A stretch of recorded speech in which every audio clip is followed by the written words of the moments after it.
Okay, here we are, part 3 of elderberry picking with Crocker's Crazy Living. 2:17 in the afternoon. This is what we got right here. So you can see it cooked down quite a bit because it was up to here when we started it, and now it's down. What I did was I brought it to a boil and I let it boil for like 5 minutes, and then I turned it off and just let it sit here. Let it sit and steep, and I've been taking my masher and I've been mashing it down. Now we're gonna get ready to strain it. Rinse this pot out.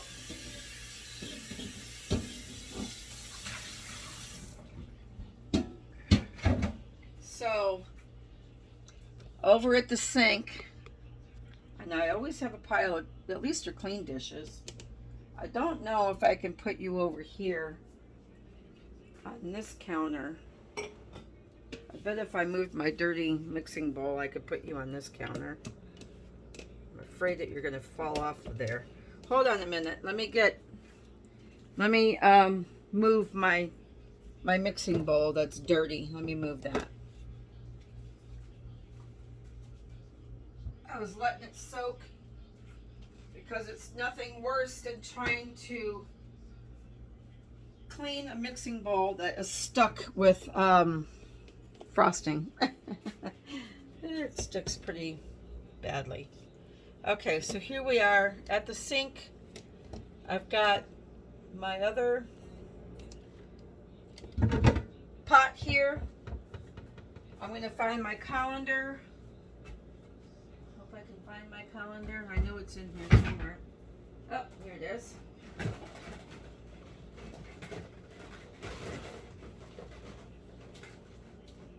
Containers galore.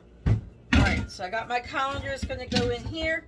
Then I'm going to put my sackcloth.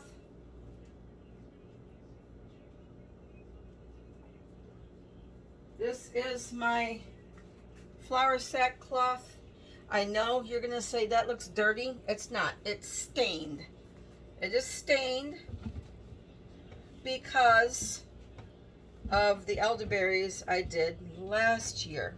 So you line the colander with that. I'm going to wear my gloves. I got gloves here. I'm going to put my gloves on because this is messy.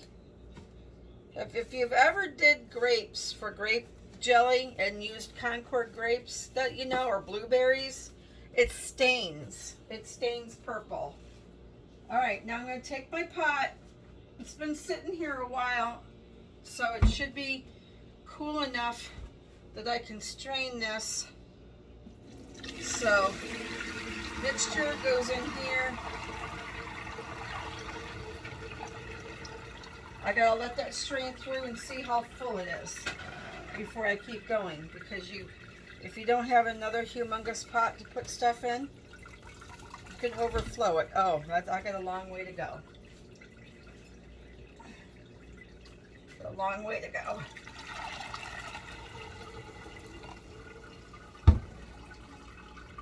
So you can see that there's seeds in there and stems in there, because there is seeds in elderberries. Don't know if you knew that or not, but there is. I'm gonna find my wooden spoon. I'm just gonna kind of stir this around, because just like cheesecloth, the stuff gets clogged up in this flour sackcloth. It's kind of clogged up. And you definitely don't want to overflow your colander. Want to overflow the colander. Yeah, I got a long way to go yet.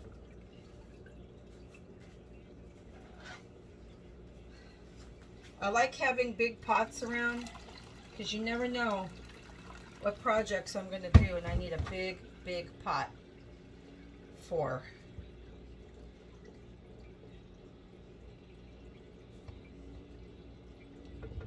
It's not overly hot. I've done this when it's been really hot and almost burnt myself before in the past.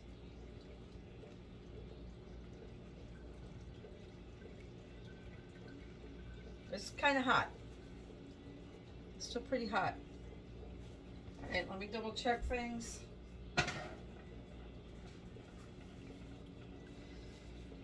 So when you're doing this kind of stuff, you definitely don't want to wear good clothes. You don't want, you know, your hand, unless you don't care if you have purple hands. That's totally up to you. If you want purple hands, then you can do this without gloves. Go right ahead. I'm just going to squeeze this out a bit. It's hot. It's warm. Squeeze that out as much as I can. It's kind of like when you do stuff for, when you're cooking fruit for jellies, you do it the same way, pretty much. This is the old-timey way. But when you squeeze this out like this, you are getting concentrated juice. And it doesn't come through the cloth. That's what I like. I mean, when you use cheesecloth, it doesn't, this is a cloth, this is a sackcloth, so it doesn't go through the holes, which is good. You don't need to do that. All right, so now I'm just going to take and dump that wad of seeds out. I'm going to shake this out in my other sink. I should take it outside and shake it, but that's okay. I'm going to put that back in there. Oops, I made a mess. Rinse. I have a lot of cloths that look really bad, that look like nasty. They're not. They're clean. They're just stained up. I use them to wash dishes. And then when they get really, really bad, I throw them out and I get new rag towels. People will say, "Ooh, those are nasty. That's nasty," but it's just old and it's stained. I use them as long as I can and then I throw them away. All right, pouring some more of this in there. I'm gonna get some of the berries here.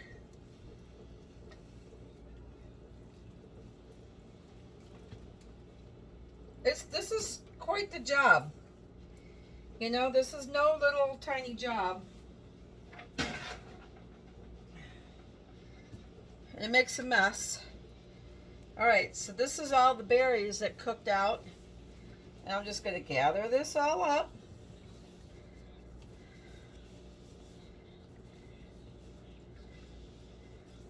And I'm going to squeeze them out.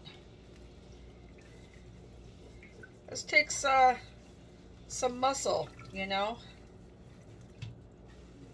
If you got a husband or a boyfriend or a guy that's strong, this is a great job for them. I do it. My husband is down at Walmart doing something. So I just take and start wringing it out as tightly as I can. Wring it out and squeezing this ball of berries. Squeezing it out.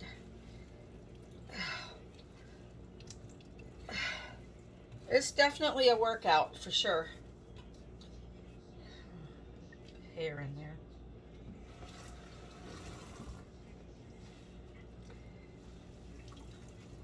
I just keep twisting this ball because the more I twist it, it squeezes itself out.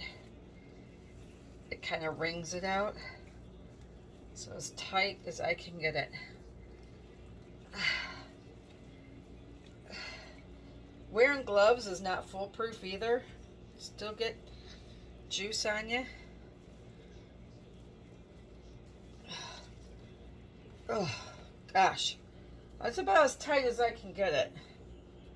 Alright, so I'm going to pause you because I got to change my trash so I can have a new bag to throw this into.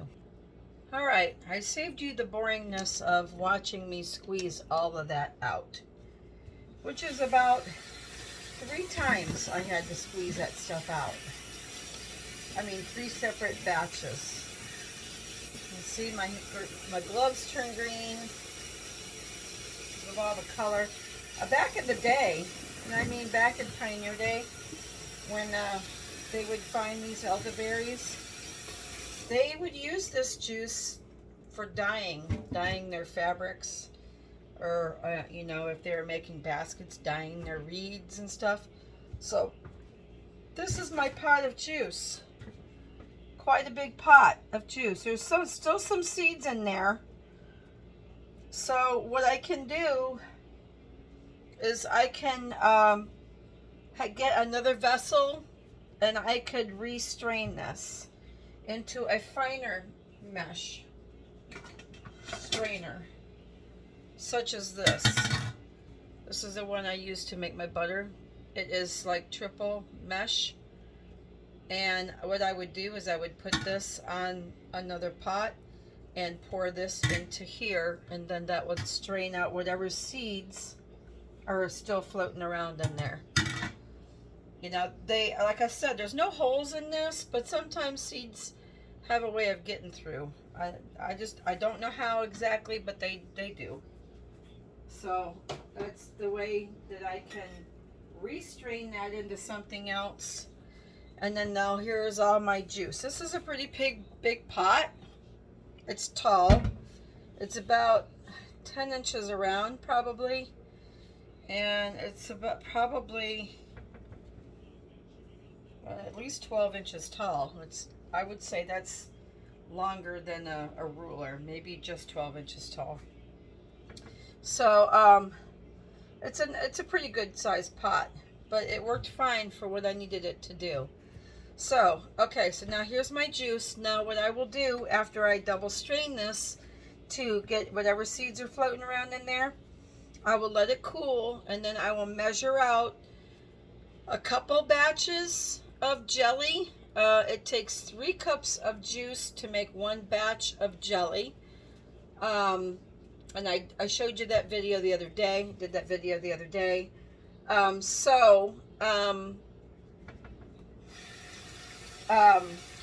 will take and measure out 3 cups per batch of juice and put, maybe this time I'll put 3 batches. That'd be 3, 6, 9 cups of juice into a bottle that I can freeze.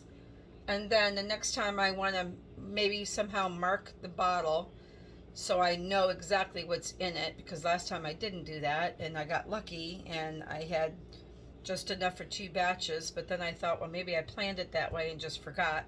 Because when you do things once a year, you kind of forget what's going on, you kind of forget a little bit. I don't have the, I have a good memory, but still, you forget. So,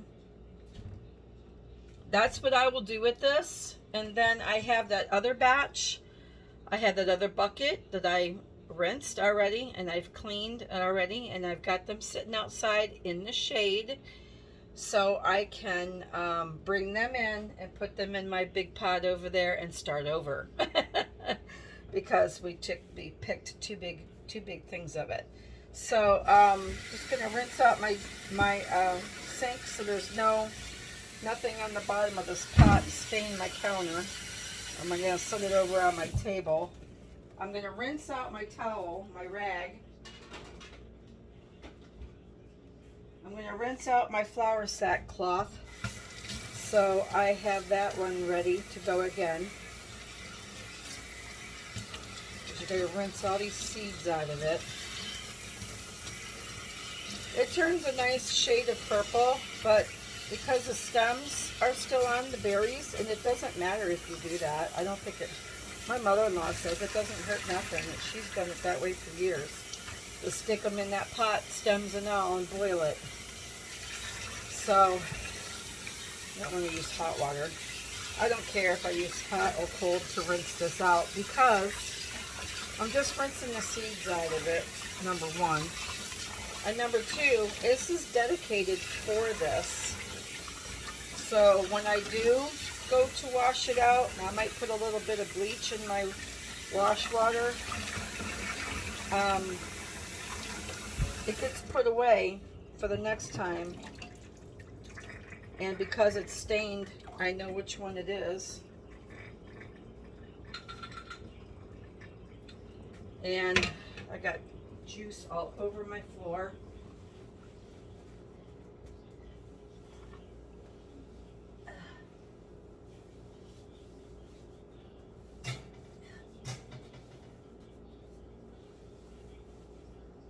Definitely don't want to clean your kitchen floor before you do a job like this, because you're going to mess it all up. So after I'm done with all of this, I even got it on the wall. Good thing I have scrubbable paint. Good grief. That's terrible. But, you know, it happens. It happens. Stuff splashes. Stuff splashes around. If you have washable paint on your walls, it just comes right off. Thank gosh, I have that, so it just comes right off. Especially if you get it off right away. If I didn't notice it was there and I left it like that, probably would be a problem. My counter, if my counter gets it, then I got to get the bleach out. I got to spray the bleach on my counter and get the stains off. And you can't get the stains off of that.